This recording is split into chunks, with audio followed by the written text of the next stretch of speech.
Hey guys, what's up? It's Eric with Advanced Level Automotive. Welcome back to the channel. Welcome back to part 5 of Project Purple Rain. Now, if you guys have not watched the previous videos, part 1, part 2, part 3, part 4, make sure you go back and do that before continuing on. There is also the very first video, which was before we considered this Project Purple Rain, where we actually went out to the car lot to go look at this car. I'm gonna leave a link in the description for all of those videos. Make sure you watch them all before continuing on. If you're all caught up now, you know that the last time we left off, this car, we got it up and running. The engine sounds great, but the car would not move. We put this thing into gear, released the clutch. It's like the clutch isn't even there. The car does not move. It doesn't go forward. It doesn't go backwards. So in today's video, what we're gonna do is we're going to go ahead, take a look at it. Now at this point, we're not really sure if the problem is a mechanical problem internal to the transmission or whether or not it just needs a clutch. So before we drop the transmission, we're gonna go ahead and drain the fluid, take a look at it. We're gonna look for any traces of metal, metallic debris in the fluid, because that's gonna tell us whether or not we have a problem internal to the transmission. So first things first, let's go ahead and do that. Let's get to work. All right guys, as you can see, I have the car jacked up in the air. And if you look, I have it jacked up as high as I can possibly go, because what we're gonna be utilizing is this transmission jack that I have. Again, I don't have a car lift in my garage, but I do have these 6-ton jack stands. If you take a look here, I've got 4 6-ton jack stands, and I've had these things forever. I've used these on multiple vehicles, big trucks, and I know these things will hold up. Again, I've got one at each corner. Not only do I have that, but I have these 2 3-ton jacks supporting the 2 jack stands in the front and in the back, just in case, you know, I got some landing gear, just in case the back decides to come down. But again, I'm not worried about it. I have this thing completely secured, and I believe I have enough ground clearance to fit this transmission jack underneath, and not only fit the transmission jack, but make sure that when the transmission comes down, it on top of the jack can slide out of underneath the vehicle. So that's going to be the hope, that we can do that without having to pull the transmission off of the jack and then have to slide it out of underneath the vehicle, because I don't want to damage my beautiful floor here. Anyways, guys, you know, safety is first. And again, I wouldn't recommend doing anything that I do in this video. Always consider your safety. Don't just do something because you see me do it. Think first and wrench safely. Okay, so before draining the transmission oil, I went ahead and I picked up this brand new oil drain pan, just so that we have something that's nice and clean. Anyways, we're gonna go ahead and move onto the vehicle, drain this oil, and see what we got. All right, so making our way underneath the vehicle. Excuse me for the squeaky crawler. You guys can see we have our T56 BorgWarner transmission. One of my favorite transmissions of all time. You can find these in the Mustangs. But anyway, this transmission is pretty straightforward. It's a pretty simple design, and it doesn't look like it's too difficult to drop. One of the first things that I noticed is that we don't have any exhaust to deal with. I've done a ton of these on Mustangs. You know, we always have to deal with dropping the H-pipe or the X-pipe or whatever it is. But in this case, because the exhaust comes out of the side over here, we don't have to worry about any of that. Really, we just have this cross member here with this torque arm here. We have the drive shaft, of course, in the back. And then the bell housing, if in case we need to drop this, I've already taken a look at it. I know that we're not going to be able to remove this transmission complete with the bell housing, because if you guys look, the way the frame is, it kind of comes in over here and creates this sort of a Y where it gets thinner right here. So if we tried to unbolt the bell housing to remove the transmission, we would not have enough room to pull this back and pull the input shaft out without the ears of the bell housing hitting this frame here, which would make it pretty much impossible for us to pull the transmission out that way. So I think what we're gonna need to do in the event that we need to remove this transmission is we're gonna have to unbolt it from the bell housing here and pull the transmission out, and then we can go ahead and remove the bell housing from that point. Again, that's in the event that we need to pull this transmission down. I'm getting a little bit ahead of myself here. Let's go ahead and drain the oil. So if you guys look right over here, you can see this is our oil drain pan, or excuse me, oil drain plug. If you look up here, you can see it says drain. Yeah, so it's pretty self-explanatory. And just in case you guys are curious, on the other side over here, you can see this is our fill plug right here. And of course, this being a BorgWarner transmission, it just uses Dextron automatic transmission fluid. No big deal. We can pick this up at any local parts store. So draining this fluid should not be a big deal. All right, so let's go ahead and drain this sucker. This just uses a 3/8 drive ratchet. We're gonna go ahead and attach it to the drain plug. Again, I'm sorry about the squeaky crawler. Let's go ahead and loosen this thing up. Oh goodness, that thing is on there. Let me get a little bit better leverage here. Wow, that thing is on there. Okay. Let me get a longer ratchet. All right, so I got my long 3/8 snap-on drive ratchet. This should give us plenty of leverage to get this thing removed. If I can find the right spot, there we go. Okay, let's give it a good tug. Okay. Man, I think it's really time for me to grease this crawler. Okay, this drain plug's just about to come out. Get the drain pan ready. I'm gonna go ahead and open this thing up.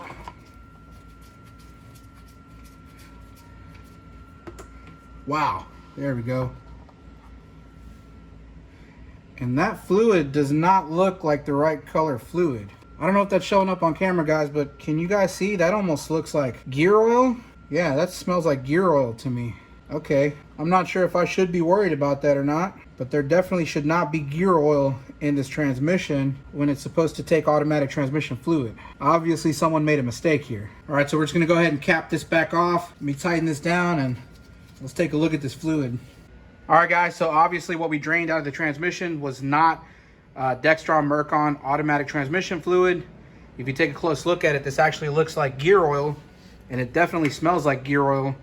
So I'm not really sure if gear oil in this transmission can do any type of serious damage. Let's hope not, but we're gonna go ahead and take a closer look at it using a light.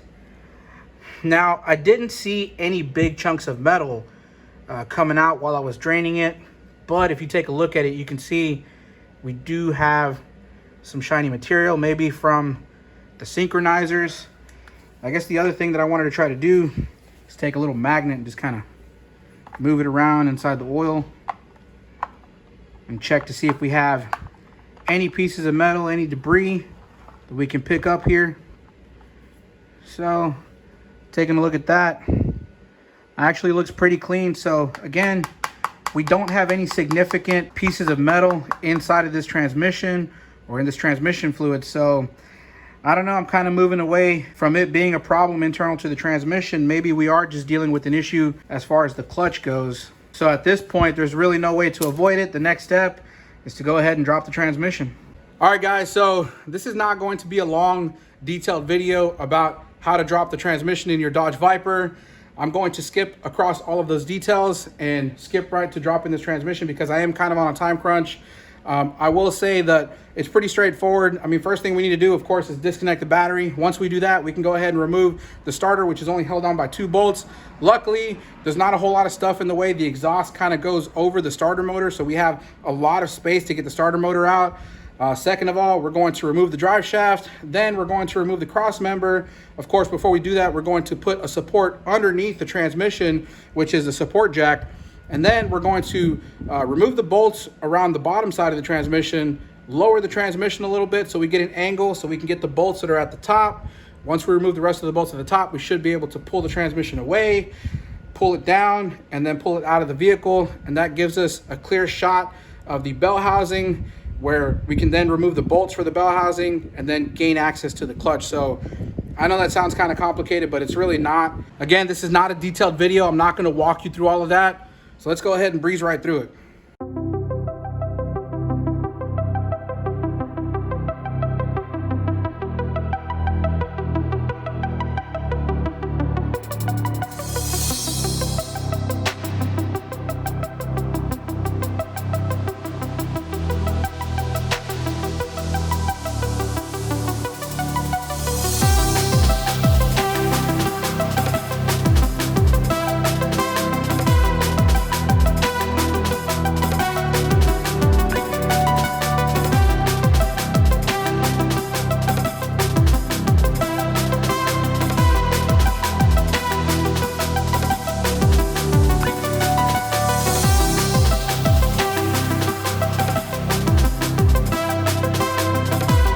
All right, guys, so here we have it. The transmission is out of the car.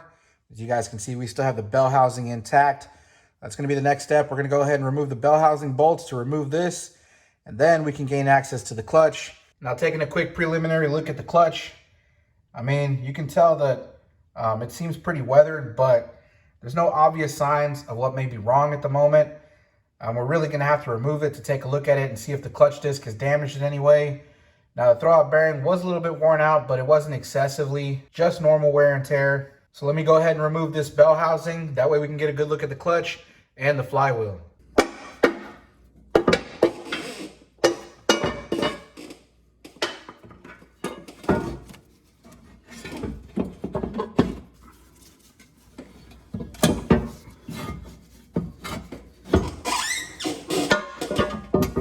This is the one that's not fit.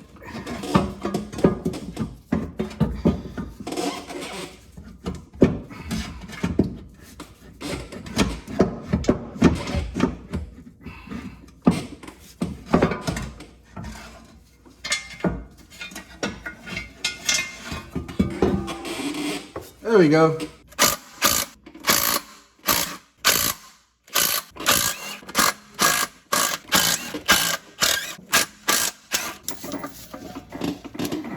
All right, guys, so we finally got the clutch out of the way. Let's start by taking a quick look at the flywheel. You can see that we have plenty of burn marks. You can see where this flywheel is pretty toasted. So this flywheel is either going to need to get replaced, or we're going to have it machined, resurfaced. Now let's go over to the table and take a look at the clutch. Okay, so over here on the table, we have our bell housing, and over here we have our clutch. Taking a look at the clutch disc in particular. If you guys look here, you can see that the material has worn down all the way to the rivets. You can see where the rivets were rubbing in to the flywheel. So this clutch disc is definitely completely worn out. Now, if we lift it up, take a look at the other side of the clutch disc. Again, you can see that this one was down to the rivets, and there's pretty much no more of this friction material left. You see how thin that is. And take a look at the pressure plate.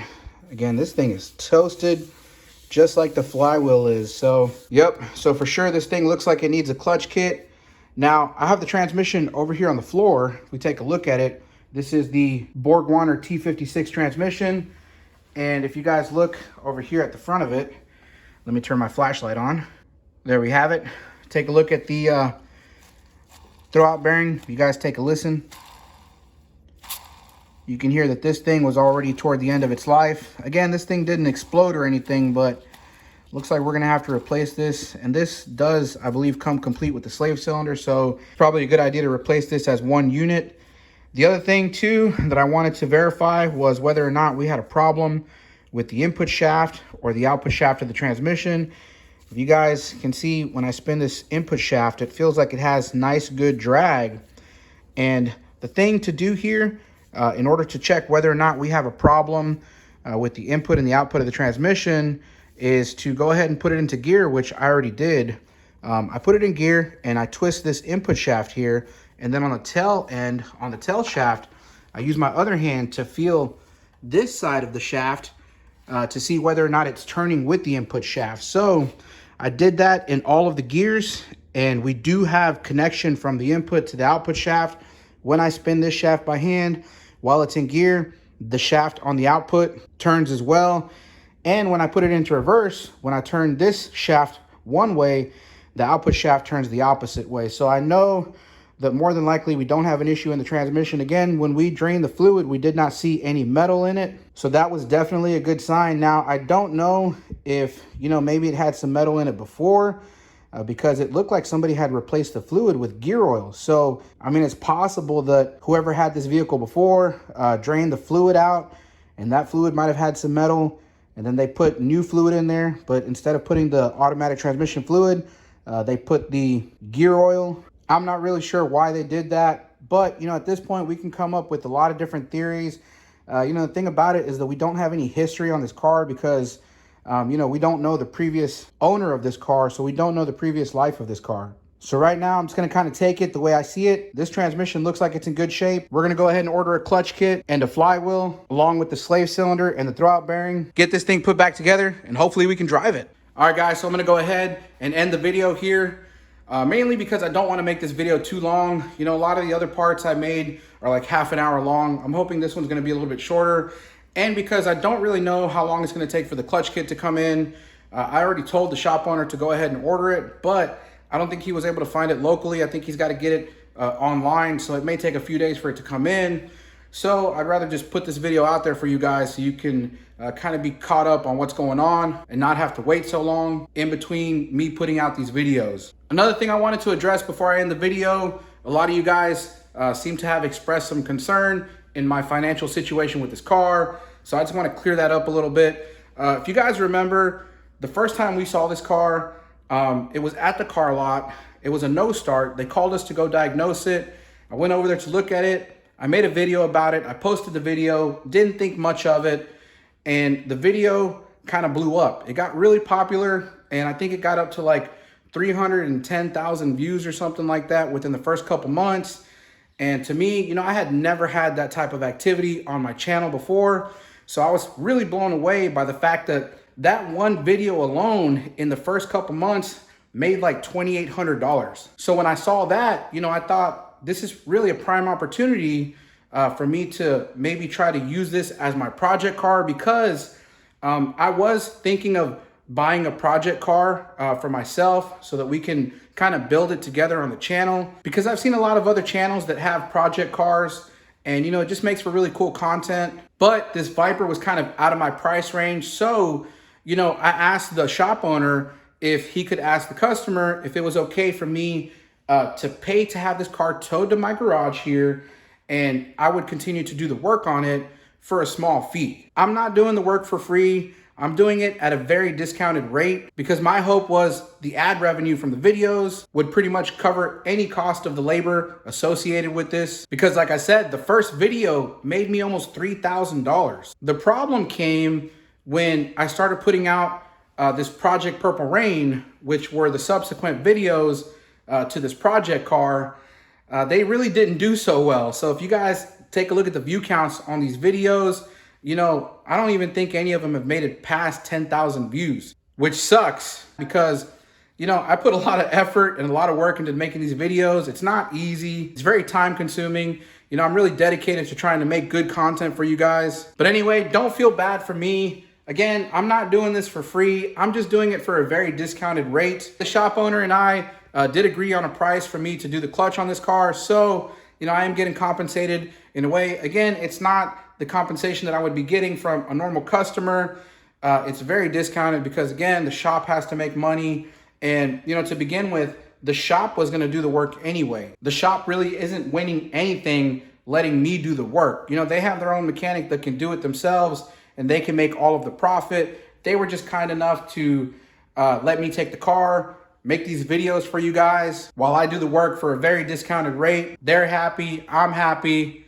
Well, you know, I'm happy. Don't feel bad for me. I'm still trying to figure out this whole YouTube algorithm thing. It might just be something that I'm missing, maybe a tag or something like that, or maybe the thumbnails. Let me know what you guys think in the comment section, what I could do to make these videos a little more enticing to watch, especially for people who aren't subscribed to the channel, people that don't know the channel, people that see these videos pop up on their suggested. What can I do to convince those people to click on that video and watch? Because that's really what's gonna allow me to continue doing what I love to do, which is bringing you guys awesome content on a regular basis. Anyway, like I always say, I hope you enjoyed the video. I hope you found it useful. I hope you found it educational, informational. If you did, make sure to give it a thumbs up. If you haven't done so already, make sure you subscribe to the channel, hit that notification bell, and I'll see you guys in the next one. Thanks.